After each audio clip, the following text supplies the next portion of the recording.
Hindi na nga ako nagkape dahil nawalan ako ng gana nung nakita ko ang mga dumi dito. Mas gugustuhin ko pang magtrabaho ng 8 hours kesa naman mamalagi dito sa bahay. Dahil ang trabaho ay walang katapusan. So today, naglilinis tayo ng ating kalan dahil sobrang greasy na po. Kahit naman po tinakpan ko yan ng foil, tumatagos pa rin yung mga grease, yung mga pagpiprito natin dyan, yung mga sauce. At hindi lang naman ako ang gumagamit neto. So, ayan na nga, hindi natin maiwasan yan. So, ginawan ko na ng paraan guys, improvise lang po tayo. Kung kayo ay mas magaling pa sa akin, edi kayo na.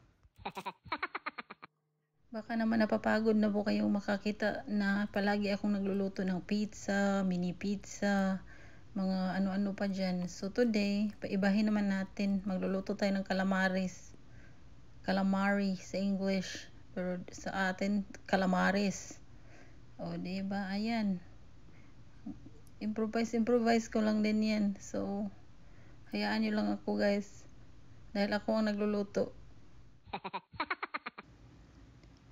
Ayan, nag-try na nga akong gumawa ng calamari dahil wala na po tayong time pupunta pa ng tindahan at uupo pa tayo sa mga restaurant o order ng ganyan. Dati talaga is lagi kaming kumakain sa labas kaya nga mas lalo akong tumaba. So, this time, ginawan ko ng paraan dito lang sa bahay para homemade. O, diba? Ang bilis lang. Tapos, nag-enjoy naman itong mag-ama. Ayan, ang anak ko naiwan tapos binuksan ko na itong in-order ko sa Amazon dahil nung isang araw pa ito nakarating dito. Ngayon ko lang talaga bigyan ng pagkakataon na ma-open. So, ayan guys, huwag nyo akong madaliin dahil nga mayroon pa akong ibang ginagawa. Kaya ito lang, ngayon ko pa lang siya nabuksan, ganyan.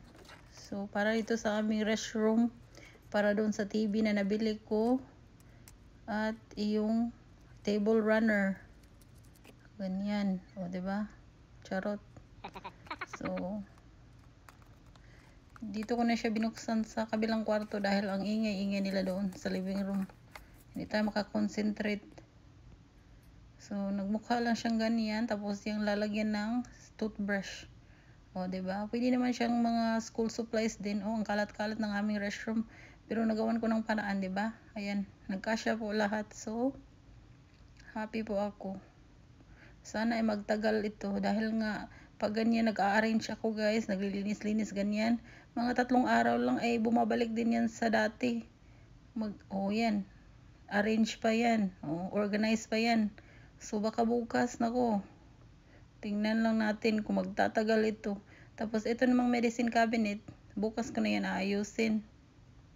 Sa guest room po ito guys. So bukas ayusin ko naman yung master bedroom. Hindi ko na talaga kailangan mag-gym pa guys dahil sa trabaho ko lang dito sa bahay parang nag-gym na rin ako. Sinetap ko na yung TV para alam ko kung gumagana ba siya. Multitasking talaga tayo. Ayan ako pa ang nagtitulong ng TV, 'di ba? Ako pa ang naglalagay diyan sa wall, sa mga ganyan. Ako lang talaga. Tayo mga babae, kaya natin lahat, multitasking tayo. Pwede tayong nagluluto, nagwawalis, nag-aayos-ayos, nagtutupi. Pero yung asawa ko, kung hayaan ko na siya lang gagawa, nako, pagpiprito lang ng itlog, nasunog pa. Dati sila mama ang natutulog dito sa kwarto, pero ngayon lumipat na sila, ay wala na pong tao dito.